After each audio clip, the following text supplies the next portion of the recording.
Welcome to the Deep Dive, the FBS podcast. We're diving deep into something today that might seem a little counterintuitive at first, prioritizing over efficiency. Yeah, it's easy to get, I think, really caught up in just doing things faster and faster, right? But there's a great quote by James Clear that says, in the long run, prioritization beats efficiency. I like that. That's a powerful statement, especially, for folks like us who are kind of in the middle of our careers. We're all trying to, I think, maximize our impact. But sometimes I wonder, are we focusing on the right things? We're deep diving into this idea today, and we've got some great material to work with, some fascinating discussions from the Forest Business School, a whole group of industry pros, thinking about this idea. How do we excel in our careers? They had a lot to say about it. They did, yeah. The discussion leader really challenged the group right out of the gate, asking how often have you been incredibly efficient at something that, you later realized didn't even matter? Oh, man. Like, how often does that happen? It happens. That's happened to me. Yeah, that's a really relatable thing. I think everybody's, has been there. And this group had some really good examples. They did. One participant was talking about how he had really mastered manipulating data in spreadsheets. Like he'd gotten so efficient at it. But then he realized, wait a minute, I don't even need to be doing this work at all. Yeah, it really points to the need to define your goals before just diving into a task. It's a real danger, I think, for those of us that really like figuring out systems and processes. Sometimes the system itself isn't even needed. Absolutely, yeah. And then there was a sawmill owner who was talking about, how they can optimize their mill for maximum lumber production. But he also pointed out if you don't have any sales, it doesn't really matter how efficient your mill is. Right. It's about connecting that efficiency to the bigger picture. You can have the best, most efficient engine in the world, but if your car doesn't have a steering wheel, it's not going to get you where you need to go. That's a good analogy, yeah. You know? And then we heard from a logger. This logger was talking about how he was very good at getting the timber to the landing quickly, efficiently.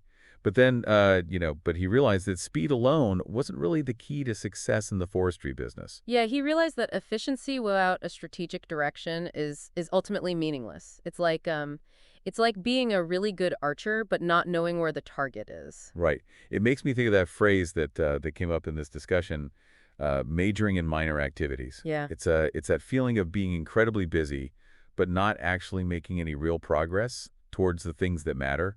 Like you're just spinning your wheels. Yeah, and it's really easy to fall into that trap, right? We focus on tasks that are easy to check off the list, but they don't actually move the needle. So it's about recognizing the difference between being busy and being productive. So true.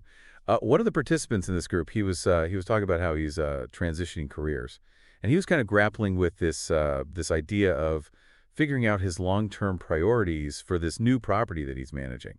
Like how does having a long-term vision help you avoid that trap of just being busy but not productive? Well, I think a clear vision, really acts as a filter for your decision. And it helps you to say no to things that, while they might be good opportunities in the short term, they don't ultimately contribute to your long-term goals. Makes sense. But what about in a fast-paced, unpredictable environment? One of the loggers was describing that challenge of wanting to focus on one task, but constantly needing to adjust to changing needs and unexpected problems. And That's definitely the reality for a lot of us in this industry. You need to build flexibility into your prioritization. It's like, you have a plan, but you're also able to deviate from it when necessary. So being able to quickly reassess and reprioritize. so you're still focused, but you're adaptable. Yeah. That makes me think of something the host of this session said. He was talking about how he's getting better at saying no to things that don't really align with his priorities, even if they look like great opportunities on the surface. Yeah, that's a powerful skill to develop, especially, I think, as we progress in our careers. We often feel pressured to say yes to everything, right? But that can lead to spreading ourselves too thin and not making meaningful progress on anything. Right. This group had a case study, and it was about a logger who was incredibly efficient and always willing to help others, which is a great quality. But he was struggling to get his own equipment up and running because he was so busy helping everyone else. Yeah, it's a classic example of how our strengths can actually become our weaknesses if we don't manage them carefully. Right.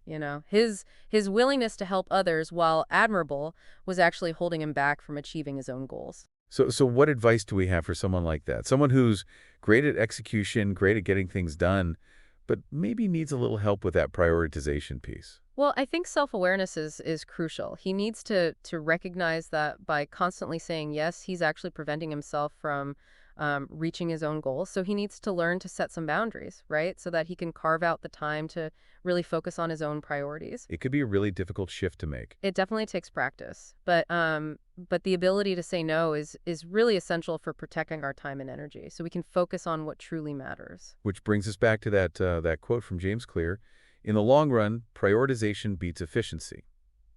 It's a good reminder that being busy doesn't necessarily equal being productive. Exactly. We need to make sure we're working on the right things, not just working on things quickly. And this FBS group, they had another great quote. This one was from Moby Dick. The path to my fixed purpose is laid with iron rails, whereon my soul is grooved to run. It goes on, over unsounded gorges, through the rifled hearts of mountains, under torrents' beds unerringly I rush. Naught's an obstacle, naught's an angle to the iron way. Wow.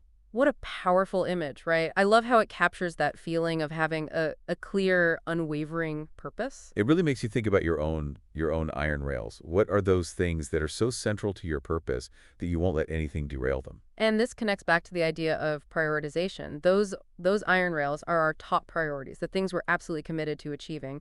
Once we've identified those iron rails, we can start building systems and habits that support those priorities, and keep us on track. And I guess that's where that efficiency piece comes in. Right. Efficiency is a valuable tool, but only when it's applied to the right tasks. Ap- It's about making sure we're not just efficiently running on those iron rails, but that the rails themselves are leading us in the right direction. Exactly. Prioritization provides the compass, and efficiency is the engine. I like that. Yeah. And sometimes staying on track means saying no to even really tempting opportunities. It can be tough, but sometimes those detours, while appealing, can ultimately lead us away from our fixed purpose.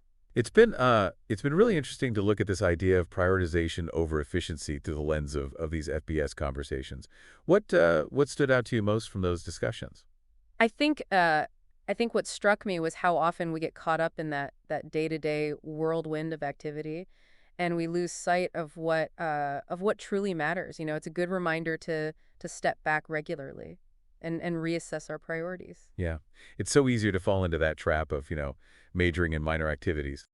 It is, and the FBS group's insights, they're really relevant to all aspects of our lives, not just our work. They talked about how setting long-term visions for both their personal and professional lives has really helped them to make better decisions about, how to spend their time and energy. When you have that clear vision for where you want to go, it's easier to filter out the distractions, right? And focus on the thing that will actually get you there. Yeah.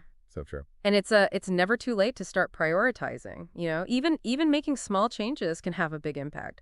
Maybe it's blocking out some time each day to work on a high priority project, or maybe it's getting better at saying no to commitments that don't align with your values. It's about making conscious choices, I think, and being intentional about how we spend our time. Well said. And remember, the journey of 1,000 miles begins with a single step. So what will your first step be? What action can you take today to shift from an efficiency mindset to a prioritization mindset? We hope this deep dive has given you some practical ideas for how to do just that. Thanks for joining us on the Deep Dive, the FBS podcast.